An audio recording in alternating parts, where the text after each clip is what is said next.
Hello everyone, welcome to From the Heart. I'm Joshua. And I'm Mary. And we're excited to bring to you all that's new and good when it comes to the arts in Central Florida. Today we are talking with Beth Marshall, producing artistic director of Beth Marshall Presents. We look forward to learning about Beth's passionate and creative journey up to now. Welcome, Beth. Thanks for having me. Welcome, our pleasure. Hey, Beth, when did you recognize that you are an artist? Well, I don't think I knew the word was artist, but I knew that I was different. I come from a very small town in Paducah, Kentucky. Oh, my uncle is from Paducah, What's his Kentucky. name? How am I know him? Childers, David I know him. Childers. No way! I don't know, maybe I'm just acting. That was the right thing to say, though. Good, I admit it. That's so crazy. Crazy, but Paducah, Kentucky. Yeah, Paducah, a little Weird. western Kentucky Yep. spot on the map. It's evolved. It has a great arts district now, visual arts district now. And I was always creative. I was involved with dance, and I was involved with our community theater, the Market House Theater, back in the day there. And I always knew that I would probably do something artistic, though I thought I was going to go into more of the fashion field. My idea was to come up with a self-initiated major where I was like a fashion agent, and I would choose the models that would work best with the designers. Essentially what I was doing was casting. And I started out with that and wanted to do some acting classes, and the acting program at Stephen College, where I went to college, was full for the majors, or for the non-majors, so they're like, you have to audition if you want to be in the class for the majors, and I did, and I got in. So I switched from fashion over to theater, just like that. The left side of my brain is math. So my degree is in math and theater with a minor in women's studies. And that's from Stevens. And then after that, I lived in Kansas City, Missouri for a while, where I really found my tribe of people and started doing a lot of performance art and original theater there. And that's where a lot of my roots come from. And I did a lot of charity work, and every year every month we would do a theater piece that was social-political, that we'd give back to a cause, and it would change every month. So that is something that has definitely been incorporated in the mission of BMP. And then after there, I toured as an actor for a while and did that thing, had my baby, came here on a fluke, got cast in a film, and that was back in '95, and have been here ever since. Did you come to Orlando for the film, or did... No.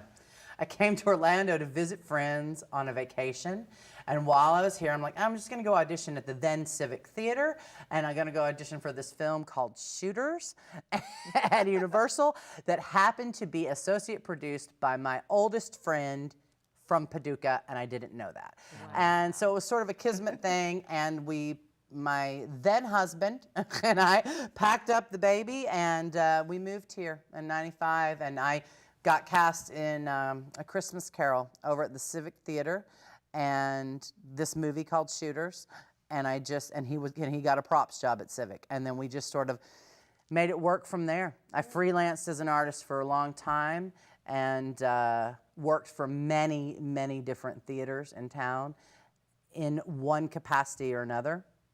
Acting, directing, teaching, casting, film and TV stuff, and coaching kids in high school thespians. What are your thoughts and feelings about the growth of the art scene of Orlando since you've been here? It's booming. It continues to grow, and I have watched it grow and have been sort of in the tail end, I think, of that sort of pioneering of the theater scene that happened, that Terry Olson kind of kicked off with Fringe and the earlier days before my time, and all the producers of Fringe before me, and it just continues to grow. I mean, we have the oldest U.S. Fringe Festival. We now have the Dr. Philip Performing Arts Center, and everything in between. And I think that we are finally at a point where we're being taken seriously on the global scale, be it from international and national artists that are coming here to perform, be it from tourists that are looking for something other to do than the theme parks. Not that there's anything wrong with the theme parks, but just seeing us as an art scene independent of these great parks that have gotten so many artists to be here, and now these artists have opportunity to do some other things outside of those parks, and I think that continues to grow. I think it's more competitive than it's ever been as well, which is a good thing. Yeah, I mean, I think it's good for the economy. And what about our community of people collectively? How can the arts change? How do you see it possibly changing us by having a bigger art scenes in Orlando? Well, I think whenever there's an art scene anywhere, that it's a win-win for everybody. I think it's a win-win for kids because there's more opportunity to be involved in the arts. It's a win-win for the economy because people are putting more money back right here locally, in whether that is people that live here or whether that is tourists coming in here, both ways. And then as an artist, I think it just expands the opportunity of things that we have to do.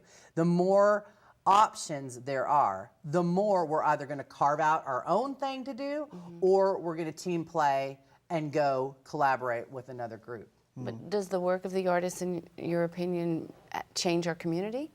From seeing it, from participating in it, from having it? And from doing it.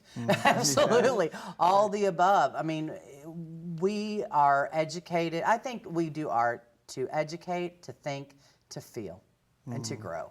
Okay? And that we often set the path and the way for what's next or what was. Thank you. That's beautiful. You know, it is beautiful. and, you know, Can you repeat that? I was just thinking that I'll tell you this. You said it, yeah, to educate. To educate, to grow, to see ourselves on the stage. I'm using theater as the medium because that's what I do most. But like, you know, David Mamet once said, we don't go to the theater to see kings and queens. We go to the theater to be kings and queens. Okay? So in the world of the arts, we talk a lot about the human condition and that it being an important thing that we want to convey from the stage or from the page or from the sculpture or whatever. People want to be able to see themselves. People want to be able to relate. Having said that, Orlando's really, really, really, really good at entertainment too and escapism. So now as the arts have grown, I think we have a better balance of both and not just tilted on one side. Right? We're going to continue this. That was absolutely. awesome. Yeah. Thank you so much. Josh and I will be back shortly for more conversation about the future of Beth Marshall Presents. See you soon from the Heart.